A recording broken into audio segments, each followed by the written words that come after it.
তা শৈলদা, আজকে কোনো ঘটনা শোনাবে না?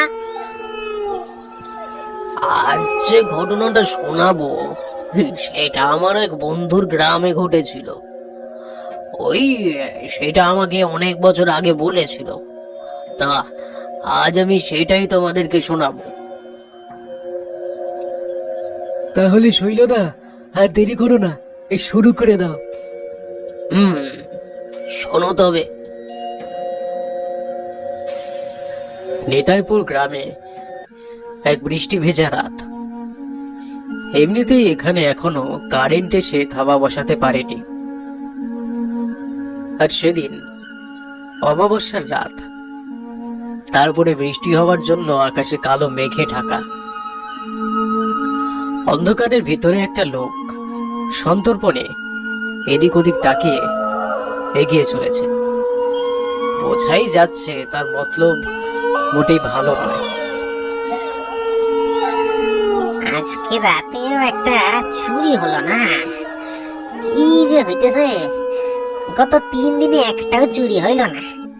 চুরি হলো আরামের কাজ।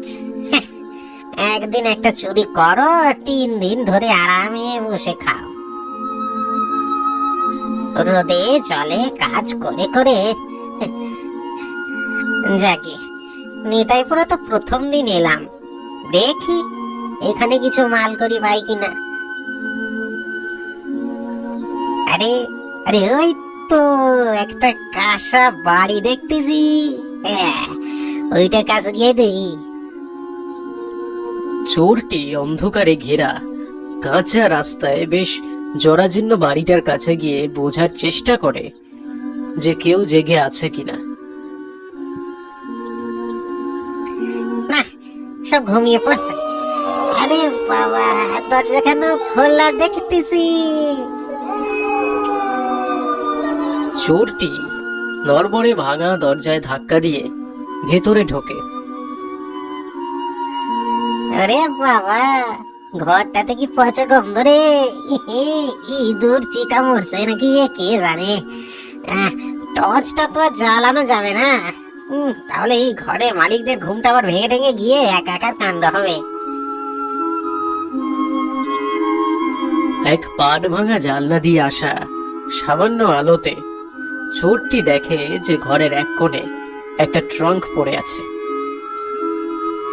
এই ট্রাঙ্কে বেশ মালকড়ি হবে মনে হচ্ছে। নিয়ে চটপট পগার পার হয়ে যায় বাবা, আবার কোত্থেকে খেয়ে দেখে ফেলে। চোরটি খেয়াল করলো না যে ঘরের অন্য কোণ থেকে একটা কালো ছায়া বেরিয়ে আসছে, একটা পচা গলা মৃতদেহ। চোরটি ট্রাঙ্ক নিয়ে সবে বেরোতে যাবে, তখনই খট করে একটা শব্দ হয়। এই রে, মনে হয় বাড়ির মালিক জেগে গেছে। চোরটি বুঝতে পারে ওর ঠিক পিছনে কেউ যেন একটা দাঁড়িয়ে আছে। সবাই পিছনে তাকিয়ে দেখে অন্ধকারে কেউ দাঁড়িয়ে আছে, কিন্তু ঠিক বোঝা যাচ্ছে না। বাবু, বাবু আমাকে ক্ষমা করে দিন, এমন আর কোনোদিন করবো না। ক্ষমা করে দিন বাবু। চোরটি অনেকগুলো কথা একসঙ্গে বললেও প্রতি উত্তরে কিছুই আসে না। চোরটির এবার একটু সন্দেহ হতে নিজের কোমরে গোজা টর্চটিকে জ্বালিয়ে সামনে ফেলতেই চিৎকার করে ওঠে, কারণ সামনেই দাঁড়িয়ে আছে একটি নরকঙ্কাল। সে এক মুহূর্তে ওখানে দাঁড়িয়ে থাকতে পারে না, পিছনে ঘুরে উদ্ভ্রান্তের মতো দিক বিদিক জ্ঞান শূন্য হয়ে দৌড়াতে শুরু করে। বেশ কিছু সময় ধরে দৌড়ে হাঁপাতে হাঁপাতে একটা জায়গাতে দাঁড়িয়ে পড়ে।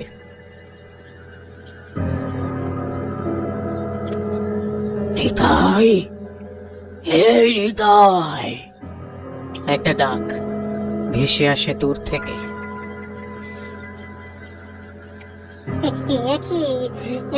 আমার নাম ধরে আবার কে ডাকছে?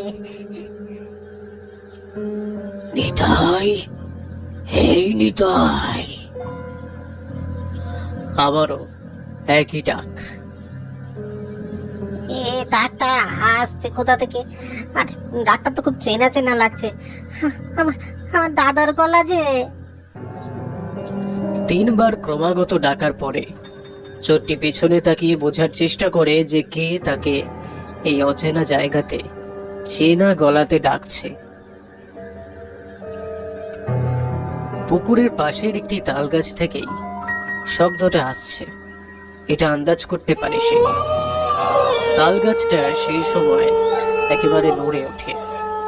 সে বুঝতে পারে যে কেউ যেন গাছটার উপরে আছে।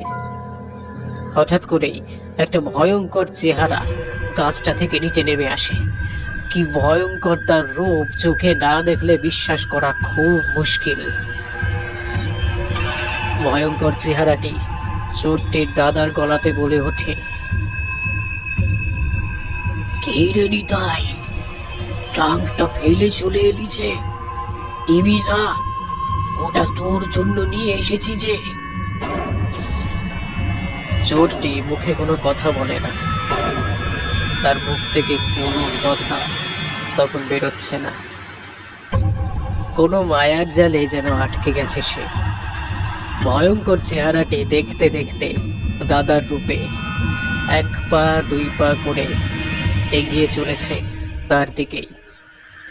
চোরটি ভয়ঙ্কর চেহারার কাছে যেতেই ঘাড় মুটকে দেয় সে।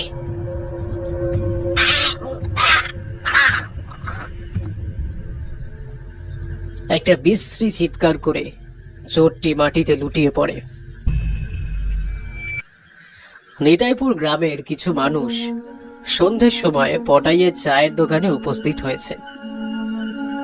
কাঁচা রাস্তার এদিক ওদিক বৃষ্টির জল জমে রয়েছে। সামনে ধানের জমি থেকে ভেসে আসছে ব্যাগীদের কোরাস। চায়ের দোকানের এক কোণে জ্বলছে একটা লণ্ঠন। গরম চায়ে চুমুক দিয়ে সনাতন বলে ওঠে, আহ, আমাদের নিতাইপুর গ্রামে এমন একটা ঘটনা ঘটে গেল, কি আর বলি। এই শুনে নিমাই বলে, হ্যাঁ, ঠিকই বলেছিস। তালপুকুরের কাছে কালকে পাওয়া এই মৃতদেহটা, ওটার কথা বলছিস তো? আরে হ্যাঁ হ্যাঁ হ্যাঁ হ্যাঁ, একদম ওইটার কথাই বলছি। আমাদের এই গ্রামে এমন ঘটনা কোনোদিন আগে তো হয় নাই। আরে বাবা, শুধু কি তাই নাকি? যে মারা গেছিল সে তো আমাদের গ্রামের লোক অব্দি নয় রে। পুলিশ দেখে কইতেছিল যে ও নাকি চোর ছিল, ওর নাম নিতাই। পুলিশ অনেকদিন ধরে ওকে খুঁজছিল, আশেপাশের অনেক গ্রামে চুরি করছে অনেক। আর মরছে অনেক ভয়ানক ভাবে, যেন কেউ ঘাড়খানা ওই পুরোপুরি মুচড়াইয়া দিছে। বাপরে বাপ! পুলিশ এইটাও কইতেছিল যে কোনো মানুষের করা এমন কাজ হতেই পারে না, এমনকি কোনো পশুও করতে পারে না। দুজনের কথা শুনে চায়ের দোকানি পটাই বলে ওঠে, আজকে তো তাই সকালে গ্রামে প্রচার হইল, রাতে একা না বাইর হইতে, আর বিশেষ কইরা একা একা। গ্রামের মানুষেরা তো বাড়ি থেকে বেরোতেই ভয় পাচ্ছে, আর যত সময় না পশুটা ধরা পড়তেছে। সনাতন, রাত হচ্ছে তো, আর বেশি সময় বাইরে থাকাটা ঠিক হইব না রে। বাড়ি চল, বাড়ি চল। হ্যাঁ হ্যাঁ হ্যাঁ, তাই চল তাই চল। এ পটাই, আর তুইও বেশি সময় দোকানটা খোলা রাখিস না, হ্যাঁ, বরং সকাল সকাল খুলে দিবি, তাও ভালো। এখন বাড়ি যা। একদম ঠিক কইছো। এই তো তোমরা গেলেই দোকানে ঝাঁপ ফেলুম। চা শেষ করে সনাতন না নিমাই যে যার বাড়ি ফেরার পথ ধরল। আর পটাইও উনুনে জল ঢেলে সব জিনিস গোছগাছ করে দোকান বন্ধ করে তাড়াহুড়ো করতে শুরু করলো। নিতাইপুর গ্রাম পুরো অন্ধকারে চাদরে ঢেকে যায়। কয়েকটা কাঁচা ঘরের পুরনো ঘুনে ধরা কাঠের জানলা দিয়ে লণ্ঠনের আলো দেখে তাও যেন বোঝা যায় যে এখানে প্রাণের অস্তিত্ব এখনো অবশিষ্ট আছে। রাত তখন অনেকটাই গভীর হয়েছিল। বাইরে ঝিরঝির করে বৃষ্টি পড়ছে আর হালকা হাওয়া বইছে। এমন সময় সনাতনের বাড়ির দরজাতে ধাক্কা পড়ে। সনাতন, ও সনাতন, ঘুমিয়ে পড়েছ? এমন ভাবে দুবার ডাক দিলেও সনাতনের ঘুম ভাঙে না কিছুতেই। কিন্তু তিনবারের বার এই ডাকটা ভীষণ মায়াবী হয়ে ওঠে। সনাতন, বন্ধু আমার, ওঠো ওঠো। বন্ধু ডাক দিলে কি তাকে ফিরিয়ে দিতে আছে? ও সনাতন। এইবারের আওয়াজে সনাতনের ঘুমটা ভেঙে যায়।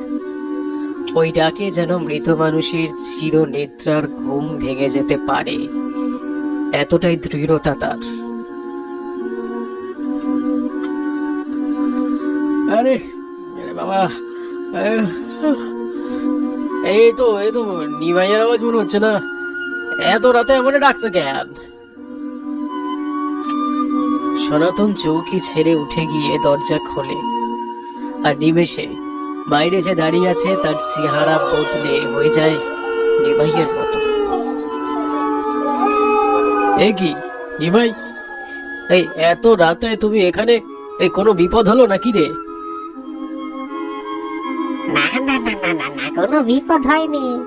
তোরে ডাকতে আইলাম এই কারণে যে তাল পুকুরের কাছে যে তাল গাছটা আছে না, সেখান থেকে তাল পাড়তে যাবি নাকি?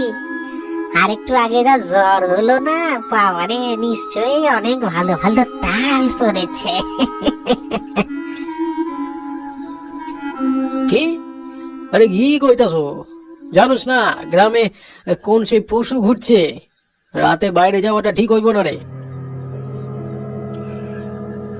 দিন দিনে আগে তুই বলতেছিলি না যে তাল পুকুরের কাছে এই তাল পাড়তে যাবি, তাই তো তোর কথা ভেবেই তোকে ডাকতে এলাম রে।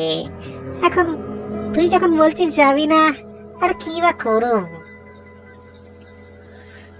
নিমাই কথাগুলি এমন ভাবেই বলে যে সনাতন ওকে ফিরিয়ে দিতে পারে না। সব ভয় যেন নিমেষে উধাও হয়ে যায়। বন্ধুর এমন ভালোবাসার জন্য সনাতন তালপুকুরে যেতে রাজি হয়ে যায়। আচ্ছা ঠিক আছে ঠিক আছে, চ চ চ, আমি তৈরি। আচ্ছা ও দাঁড়া, লণ্ঠনটা নিয়ে আসি, দাঁড়া দাঁড়া। না না না না, লণ্ঠন আনতে হবে না, আলো আমার পছন্দ নয় রে ভাই। হ্যাঁ, আলো পছন্দ নয়? আরে অন্ধকার রাস্তা দিয়ে অতটা যেতে অসুবিধা হইবে যে। আরে ধুর, আমি তো আগে আগেই যাচ্ছি, কিছু হইব না, তোর কিচ্ছু হইব না। সনাতন এই কথাতেও কোনো প্রতিবাদ করতে পারে না। এখন যেন নিমাই যেটাই বলছে সেটাই ঠিক। সনাতন আর নিমাই চলতে শুরু করে তালপুকুরের দিকে। নিমাই তরফে ছদ্মবেশে থাকা ভয়ঙ্কর কেউ কিছুটা আগে, আর সনাতন চলছে তার পিছু পিছু। নিতাইপুর গ্রামের একজন অধিবাসী জগাই প্রকৃতির ডাকে সাড়া দিয়ে সেই কাজ ছেড়ে হাতে লণ্ঠনটা নিয়ে ফিরছে। এমন সময় সে দেখে একটা কালো ছায়া, যাকে পরিষ্কার দেখা যাচ্ছে না, সে আগে আগে যাচ্ছে, আর সনাতন যাচ্ছে তার পিছনে পিছনে। জগাই কিছুটা দূর থেকেই সনাতনকে ডাকে, ও সনাতন, সনাতন, এত রাতে ওই তাল পুকুরের দিকে কেন যাইতেছো?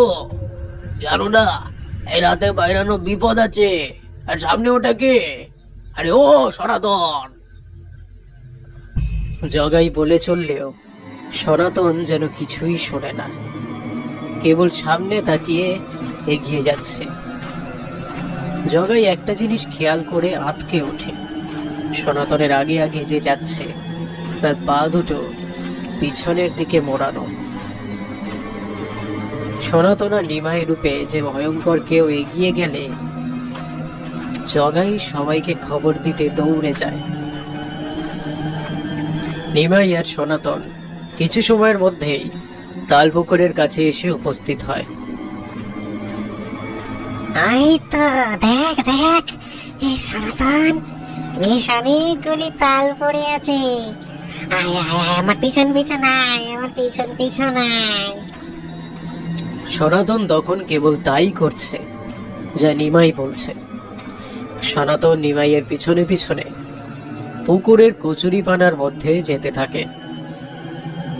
মুখ অব্দি জলে সে চলে গেছে। তখনই জগাই, আসল নিমাই আরো কয়েকজন লণ্ঠন হাতে নিয়ে পুকুরের কাছে এসে উপস্থিত হয়। সনাতন, ওরে সনাতন, ওই যাস না রে বাপ, যাস না, মারা পড়বি, যাস না। ভাই আমার, ও ভাই এগোস না রে ভাই, সনাতন মরবি রে ভাই, এগোস না। ঠিক এত সময় পরেই সনাতনের হুঁশ ফেরে। ও দেখলো যে ও পুকুরের মাঝখানে, আর ওর সামনে জলের মধ্যে নিমাই নয়, রয়েছে নিতাইপুর গ্রামের হিমেনদা, যার চেহারা ভয়ঙ্কর রূপ নিয়ে নিমেষে অন্ধকারে মিলিয়ে যায়। সবাই ধরাধরি করে সনাতনকে পানে টেনে তোলে আর তারপরই বাড়িতে নিয়ে আসে। সনাতন কিছুটা ধাতস্থ হয়ে সব কথা সবাইকে খুলে বলে। সব শুনে গ্রামের একজন বয়স্ক লোক বলেন, সনাতন, তুমি বড় বাচ্চা বেঁচে গেছো বাবা। তোমাকে নিশিতে ধরে নিয়ে গিয়েছিল, নিশি। ও বাবা, নিশি নিশি, বাবা, হ্যাঁ, নিশি, নিশি। ও বাবা, নিশি নিশি, বাবা রে নিশি। নিশি নিশি। নিশি এমন আত্মা যে ভীষণ চেনা কারোর রূপ আর তার গলা করে মনের কথা বুঝতে পারে। কিন্তু তুমি এটাও বললে যে শেষে ওই আত্মা ওরফে নিশির মধ্যে তুমি হেমেনকে দেখেছো। কিন্তু হেমেন কেন? এর একমাত্র উত্তর পাওয়া যাবে ওর বাড়িতে গেলে। চলো সবাই যাই এক্ষুনি, চলো চলো। কিন্তু এখন ওখানে যাওয়াটা কি ঠিক হবে? এই রহস্যের উত্তর একমাত্র ওখানেই পাওয়া যাবে বাবা। নিমাই, সনাতন, জগাই আর বয়স্ক লোকটি হেমেনের বাড়িতে গিয়ে উপস্থিত হয়। ও বাবা রে বাবা, কি পচা গন্ধ আসছে রে বাবা। কিছু মরছে মনে হয়েছে বাবা রে, কিছু মরছে। ঘরের দরজা খোলাই ছিল। ভিতরে গিয়ে লণ্ঠন ঘরের বাঁ দিকে ফেলতেই সকলে আঁতকে ওঠে। দেখে মেঝেতে একটা ছেঁড়া মাদুরে পড়ে আছে হেমেনের পচা গলা মৃতদেহ। হেমেন যে মরে পড়ে আছে, আমরা তো জানতেও পারিনি। এমন করুণ অবস্থা হলো কি করে ওর? ঠিক এমনই সময় একটা কালো ছায়া ঘরের ভিতরে আসে আর লণ্ঠনের আলো সঙ্গে সঙ্গে নিভে যায়। হালকা আলোতে সকলে দেখতে পায় এই যে হেমেন। সবাই ভয়ে পিছনে সরলেও বয়স্ক লোকটি কিন্তু সরে না। সে হেমেনকে দেখে মোটেই ভয় পায় না। হেমেন, তুমি সনাতনকে কেন মারতে চাইছিলে বলো তো? আর তোমার এমন হলো কি করে? ও আমার সেই সুপাচনটুকু কেড়ে নিয়ে আমাকে মৃত্যুর মুখে ফেলেই চলে গেছিল। তোকে মারতে চাইবো না তো কাকে মারতে চাইবো আমি? জিজ্ঞাসা করো, আমি ঠিক করিনি। সবাই জিজ্ঞাসু চোখে সনাতনের দিকে তাকায়। আজকে শহর থেকে ফিরতে অনেক রাত হয়ে গেল। গ্রামের পেছন দিয়ে চলে যাই, বরং তাড়াতাড়ি বাড়ি পৌঁছে যাব। একি একি হেমেন্দার বাড়ি থেকে গোঙানি শব্দ বেশি আসছে কেন? দেখি তো, দেখি দেখি দেখি। একি হেমেন্দা, তোমার শরীর তো জ্বরে পুড়ে যাচ্ছে গো। তুমি এসে ভালোই করেছো বাবা। আমার সময় ফুরিয়ে আসছে, আমার শেষ দুটি ইচ্ছে একটু পূরণ করে দাও। হ্যাঁ, বলেন না, বলেন বলেন বলেন। আমার তো সাত কোলে কেউ নেই। আমার সারা জীবনের উপার্জন ওই ট্রাঙ্কে আছে। তুমি ওই টাকাটা আমাদের গ্রামের হাসপাতালে দিয়ে দিও, মানুষের কিছু উপকার হবে। আর আমি তো মরে গেলে দেহটার একটা সৎকার করো। ব্রাহ্মণ মানুষ তো, দেহ একদিনে সৎকার না হলে আত্মা যে মুক্তি পাবে না। আচ্ছা আচ্ছা আচ্ছা, তাই হবে তাই হবে তাই হবে। আমার একটা ইচ্ছাও পূরণ করে নিয়ে সনাতন, আমার টাকাও নিয়ে নিয়েছে, আর এমনকি আমার দেহটাও সৎকার হয়নি। আমার আত্মা মৃত্যুর পর এই ঘরেই আটকে ছিল নিশি রূপে। নিশি নিজের কোনো দেহ থাকে না, ওর কোনো দেহ দরকার পড়ে।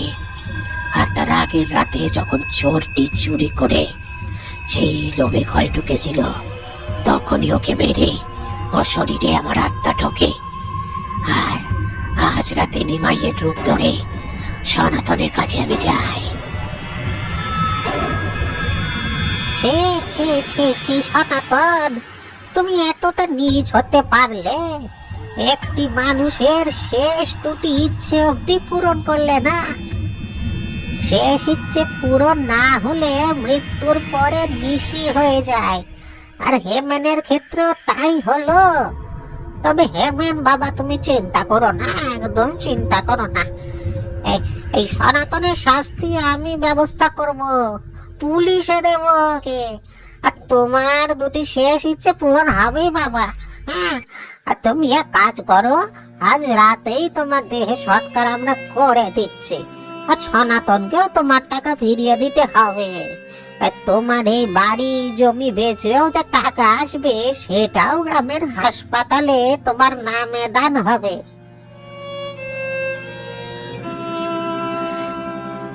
এই সব কথা শোনার পরে হেমেনের আত্মা সাদা ধোঁয়ার মতো বাতাসে মিলিয়ে যায়। কি প্রিয় বন্ধুরা, বিশ্বাস হলো তো ভূত প্রেত বলতে কিছু আছে?